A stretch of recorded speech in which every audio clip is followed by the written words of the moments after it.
Digital technologies are phenomenally powerful tools, and it's right to be worried about them. It's right to have debates about how you get the best out of them and avoid the worst. There are lots of quite plausible nightmares of digital abuse and surveillance and Big Brother and lost identity, lost privacy and so on. And an intelligent society should be absolutely at ease debating all of those, but it should be a debate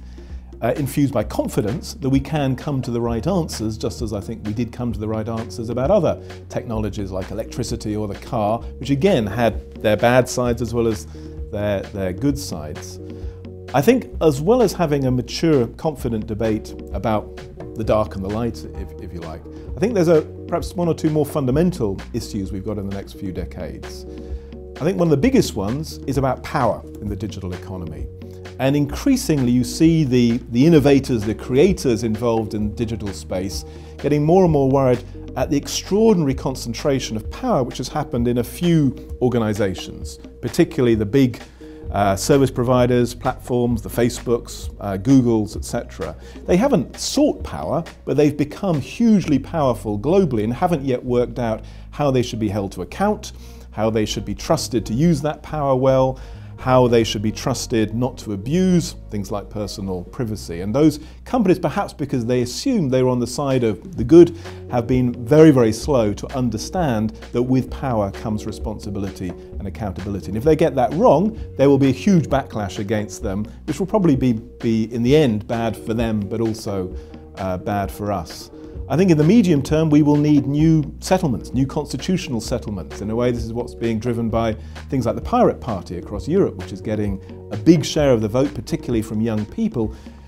a generation completely infused by the internet, but demanding that it really is used as a tool for decentralization, for spreading power and not concentrating it. At the moment, these debates are hardly visible in the UK, partly perhaps because our politicians are generally quite old and not in touch with it, and partly I think because a previous generation of digital pioneers didn't really get it, understand just how important the questions of power, accountability, responsibility in the digital era would be. But